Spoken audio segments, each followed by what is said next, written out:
Η σημερινή μου παρουσίαση, στα slide τουλάχιστον, περιορίζεται στο να παρουσιάσουμε τον αναπτυξιακό σχεδιασμό στο απόθεμα βιόσφαιρας αστερουσίων, τον οποίο υλοποιεί η Αναπτυξιακή Ηρακλείου.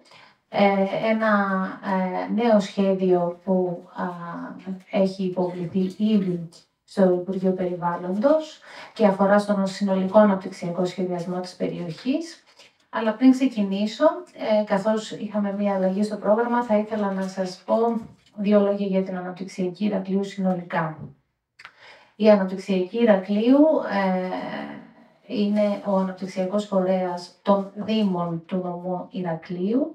Έχει μία γεωγραφική εμβέλεια το νομό Ηρακλείου και υλοποιεί δράσεις ανάπτυξης της ενδοχώρας κυρίως από το 1990, παραπάνω από 30 χρόνια. Το συγκριτικό μας πλεονέκτημα με τους κεντρικούς και εθνικούς φορείς είναι ότι είμαστε ένας φορέας του τοπικού πληθυσμού, καθώς όλα μας τα προγράμματα ενσωματώνουν τη διαβούλευση και τις συνέργειες με τον τοπικό πληθυσμό και τους φορείς, οπότε όλα όσα σχεδιάζουμε και τα οποία θα συζητηθούν και αργότερα στην επίσκεψη που θα έχετε στην έδρα μας εδώ στις Αρχάνες, έχουν βασικό και κεντρικό στόχο τον άνθρωπο. Ξεκινάμε από τη βάση, σχεδιάζοντας από κοινού με όλους τους φορείς και τον τοπικό πληθυσμό. Έτσι λοιπόν, όταν ήρθε και η πρόταση από τους τοπικούς φορείς των Αστερουσίων και τον κύριο Σκούλο για την περίπτωση της ένταξης των Αστερουσίων στο δίκτυο ΜΑΠ UNESCO, ήμασταν και από την πρώτη στιγμή στο πλευρό των φορέων για την ουσιαστικά προετοιμασία του φακέλου και την έγκριση της περιοχής στο δίκτυο. Και φυσικά η προσπάθεια δεν σταμάτησε εκεί, καθώς αναπτύξαμε στη συνέχεια το σχέδιο δράσης, ώστε να μπορέσουμε να κρατήσουμε αυτή την προσπάθεια ενεργή μέσω διαφόρων χρηματοδοτήσεων και εργαλείων που βοηθάει τους τοπικούς φορείς να υλοποιούν το τοπικό τους προγραμματισμό. Μέσα βέβαια από την συγχρηματοδότηση άλλων δράσεων μέσα από το πρόγραμμα Δημοσίων Επενδύσεων της Περιφέρειας Κρήτης που έχουμε πάντα στο πλευρό μας, όπως είδατε, αλλά και από άλλα εργαλεία όπως το CLLD Leader, το πρόγραμμα αγροτικής ανάπτυξης του Υπουργείου Αγροτικής Ανάπτυξης και Τροφίμων που εστιάζει στον αγροτουρισμό και τις επενδύσεις στην ενδοχώρα. Για την περιοχή των Αστερουσίων, όπως θα δείτε και το απόγευμα, έχουμε ένα εξειδικευμένο πρόγραμμα που αφορά στην αγροτική ανάπτυξη μέσω τοπικών πρωτοβουλειών Leader.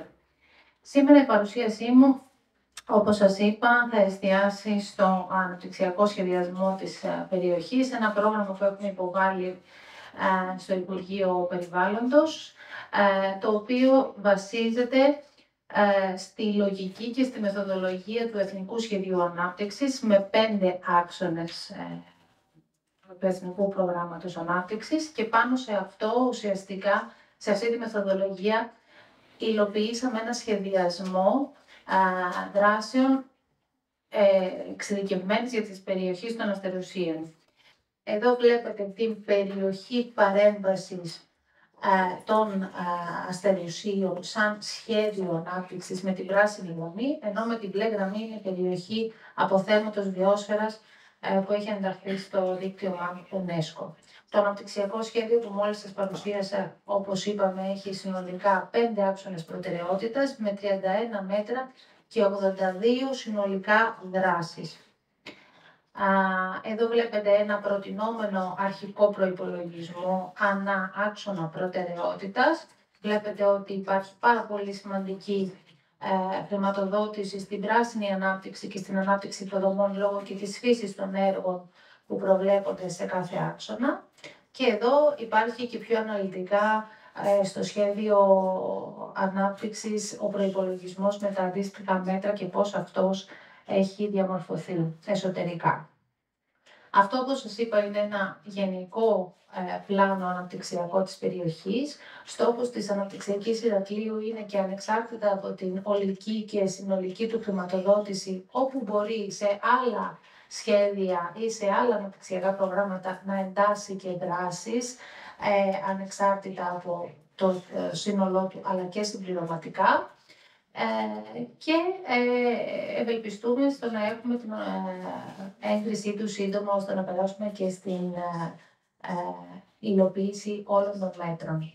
Είμαι στη διάθεσή σας για οποιαδήποτε διευκρίνηση και ελπίζω να μην σας ζάλισα με τους αριθμούς.